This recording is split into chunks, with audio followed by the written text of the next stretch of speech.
Assalamualaikum warahmatullahi wabarakatuh. Saya Muhammad Sultan Hafiz dari 2KS3. Pada kesempatan kali ini saya ingin mempresentasikan dan mendemonstrasikan proyek UAS PBO yang telah saya buat, yaitu mengenai aplikasi berbasis web Counseling STIS. Jadi Counseling STIS ini merupakan suatu aplikasi berbasis website yang digunakan untuk membuat janji konsultasi. Aplikasi ini digunakan oleh para warga kampus untuk membuat konsultasi dengan psikolog pilihan mereka yang telah direkrut oleh si kampus. Nah, dalam aplikasi ini tidak semua warga kampus memiliki akses terhadap aplikasi. Jadi hanya beberapa warga kampus saja yang punya akses ke dalamnya. Jadi kalau untuk golongan mahasiswa akan diwakilkan oleh ketua kelas, kemudian untuk dosen, staf, dan yang lainnya akan diwakilkan oleh golongan masing-masing. Oke, langsung saja saya peragakan. Nah, pada halaman pertama, jadi si pengguna akan diarahkan ke halaman login. Nah, jika belum memiliki akun, maka pengguna dapat mendaftarkan dirinya. Jadi di sini ada form registrasinya. Misalkan di sini first name-nya adalah Muhammad Sultan, kemudian last name-nya adalah Hafiz. Kemudian statusnya misalkan sebagai ketua kelas, kemudian nomor induknya 222112224. Kemudian emailnya 222112224@stis.ac.id. Kemudian kita isikan password yang ingin kita gunakan dan kita klik daftar.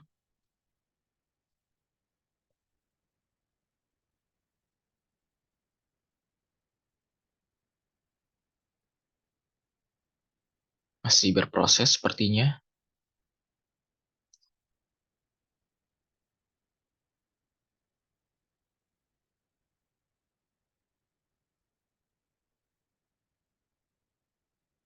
Oke, ada error. Sepertinya emailnya sudah pernah digunakan, jadi kita gunakan email yang lain. Misalkan 222111222. Misalkan seperti itu. 222111222. Kemudian kita klik daftar. Dan di sini kita sudah berhasil melakukan pendaftaran sebagai ketua kelas. Kemudian setelah itu kita bisa melakukan login dengan menggunakan email yang sudah kita buat, yaitu 222111222 stis.ac.id. Kemudian kita isikan passwordnya. Dan kita masuk sebagai ketua kelas.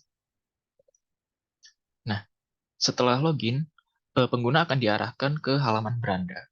Nah, di halaman beranda ini ada aturan mainnya, kemudian ada nama aplikasinya juga. Di sini tertulis aplikasi Counseling STIS, di mana aplikasi ini dikelola oleh ketua kelas, perwakilan dosen, dan juga perwakilan staf. Nah, tiap warga kampus yang ingin melakukan konsultasi dapat menghubungi perwakilan golongan masing-masing.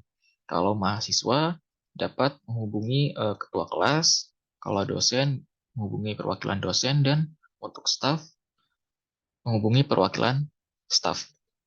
Nah, jadi misalkan ada seorang mahasiswa gitu ingin melakukan konsultasi pada psikolog ahli, maka ia dapat menghubungi ketua kelasnya sebagai di mana ketua kelasnya itu sebagai delegasi dalam membuat janji konsultasi gitu. Nah, misalkan si mahasiswa itu sudah menghubungi ketua kelas dan ketua kelas sudah mendapatkan data-data tentang janji konsultasi yang ingin dibuat. Nah, ketua kelas mengakses aplikasi ini dan akan membuat pendataan konseling baru dengan memilih pilihan tambah klien. Nah, ketika eh, kita menekan tambah klien tadi, kita akan diarahkan ke halaman yang berisikan form untuk membuat janji konsultasi. Misalkan nama mahasiswa yang ingin dibuatkan konsultasi itu namanya Randi Sinaga, misalkan seperti itu. Kemudian statusnya mahasiswa, dan keluhan singkatnya mungkin stres gitu ya, stres belajar. Kemudian kita bisa memilih psikolog pilihan kita. Misalkan di sini saya memilih Dr. Indah Cahya. Kemudian bisa juga memilih tanggal konsultasi yang diinginkan. Misalkan saya memilih 7 Juli 2023. Kemudian saya tekan buat jadwal. Nah, setelah menekan tombol buat jadwal, maka si pengguna akan diarahkan ke halaman list klien yang pilihannya lihat klien. Nah, seperti ini. Jadi, eh, si pengguna bisa mengetahui nama-nama klien dan juga tanggal-tanggal konsultasinya. Jadi di sini ini tanda tambah. Ini maksudnya untuk membuat konsultasi baru seperti yang sudah didemonstrasikan sebelumnya. Nah, kemudian di sini ada search bar. Misalkan kita ingin mencari Tron. Search-nya by nama ya, by nama klien. Dan kita klik search dan pencariannya berhasil. Kalau seandainya pencariannya gagal, seperti ini misalkan, maka tidak ada hasil yang ditemukan. Kemudian untuk kembali, kita kosongkan, kemudian kita klik search. Gitu. Nah, kemudian di bagian kanan tabel ini terdapat tindakan, yaitu tindakan update dan tindakan delete. Misalkan kita ingin mengupdate data konsultasi, karena di sini kita statusnya sebagai perwakilan ya. Jadi kita bisa melakukan updating maupun menghapus data-data yang sudah ada. Jadi misalkan eh, kita mau mengupdate data yang ini, Rahmat Sarifudin.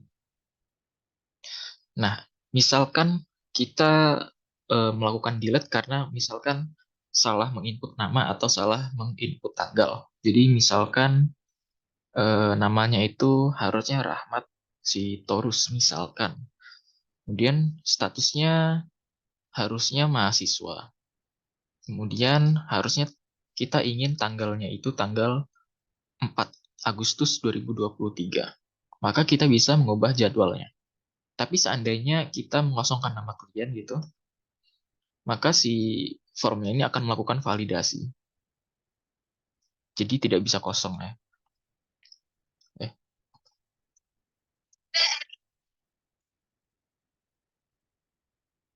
Oke, kita melakukan updating, misalkan kita ubah datanya.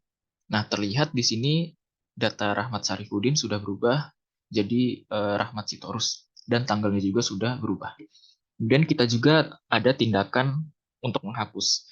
Jadi tindakan untuk menghapus itu bisa dilakukan apabila konsultasinya itu batal ataupun konsultasinya sudah eh, apa namanya sudah berhasil dilaksanakan gitu. Tapi kalau seandainya konsultasinya tanggal tanggal ini 1 Agustus, kemudian sudah lewat 1 Agustus dan belum ada kepastian tentang konsultasi, maka si penanggung jawab atau yang punya akses ke aplikasinya itu dapat mengupdate tanggal konsultasi yang baru sesuai kesepakatan dengan si kliennya begitu. Jadi misalkan kita akan menghapus data ini ya, data Vladimir Putin, misalkan misalkan karena konsultasinya batal gitu ya. Jadi kita klik, kemudian di sini ada validasi.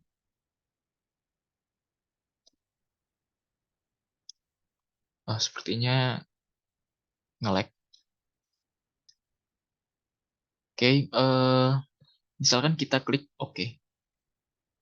Oke, error, error. Oke, kita coba lagi. Coba ya. Kita reload. Jadi kita delete. Oh, terkadang emang suka error seperti ini karena entah pengaruh dari app-nya mungkin dari apa Spring Boot-nya. Misalkan kita ingin menghapus yang lain gitu. Misalkan di Tinjain. yang baris pertama. Kita hapus. Nah, maka berhasil terhapus. Jadi entah kenapa ini mungkin ada pengaruh dari Spring Tool Suite-nya. Jadi kadang bisa terhapus dan kadang tidak bisa gitu. Coba kita eh, hapus yang lain gitu ya. Misalkan si Denis Turcu kita hapus gitu. Nah, berhasil terhapus. Kita cek Denis Turcu gitu. Kita search dan tidak ada. Berarti dia memang sudah benar-benar berhasil terhapus. Nah, selain bisa mendata klien dan melihat riwayat klien, jadi si penanggung jawab itu bisa melihat statistiknya. Jadi saya di sini membuat dua pilihan, yaitu ada statistik klien dan statistik psikolog. Jadi statistik psikolog itu, statistik klien itu digunakan untuk melihat jumlah klien berdasarkan statusnya. Jadi di sini ada mahasiswa, dosen, staf, dan lainnya. Di mana jumlahnya itu ada 4, 1, 2, 0. Kemudian di sini juga saya membuat bar chart dan pie chart untuk memudahkan visualisasi. Di mana kalau kita hover di sini ada keterangannya. Nah, kegunaan dari statistik klien itu adalah untuk mengetahui status mana atau golongan mana yang paling banyak mengalami stres gitu. Sehingga bisa dilakukan tindak lanjut. Misalkan mahasiswa yang banyak menerima stres, mungkin nantinya bisa dilakukan penelitian terkait penyebab stres pada mahasiswa gitu. Kemudian untuk psikolognya, statistik psikolog. Jadi di sini saya mendefinisikan statistik psikolog sebagai jumlah klien yang dipegang oleh masing-masing psikolog. Jadi ini ada nama-nama psikolognya yang sudah direkrut oleh kampus, kemudian jumlah-jumlah klien yang mereka pegang. Gitu. Kemudian saya juga sudah menambahkan pie chart dan bar chart untuk mempermudah visualisasi. Dan seperti biasa kalau di hover bisa terlihat keterangannya begitu. Nah, fungsi dari statistik psikolog itu adalah untuk menilai kira-kira psikolog mana yang paling eh, padat jadwalnya di antara psikolog lain, dan juga psikolog mana yang paling menjadi favorit dari klien.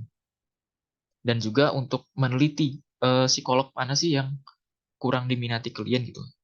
Agar nantinya psikolog yang kurang diminati klien itu bisa dievaluasi lagi. Sehingga mungkin performanya ke depannya bisa lebih baik gitu. Kemudian di sini juga ada logo notifikasi, ya ini sebagai pemanis saja. Kemudian di sini ada profile, misalkan kita klik, ini avatar ya, kemudian kita klik profile. Nah, di sini akan muncul profile dari si user atau si penanggung jawabnya. Nah, di sini kita bisa melakukan logout melalui tombol merah ini, atau melalui logout yang ada di sini. Nah, misalkan kita melakukan logout. Nah, ini adalah tampilan ketika kita berhasil melakukan logout. Misalkan kita ingin masuk lagi.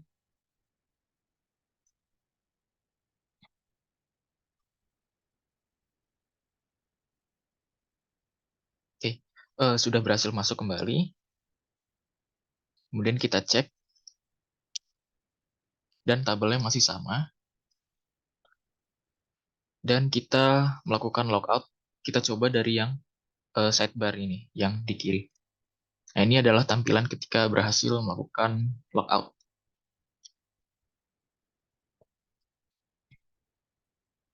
Ya, sekian pemaparan dari saya.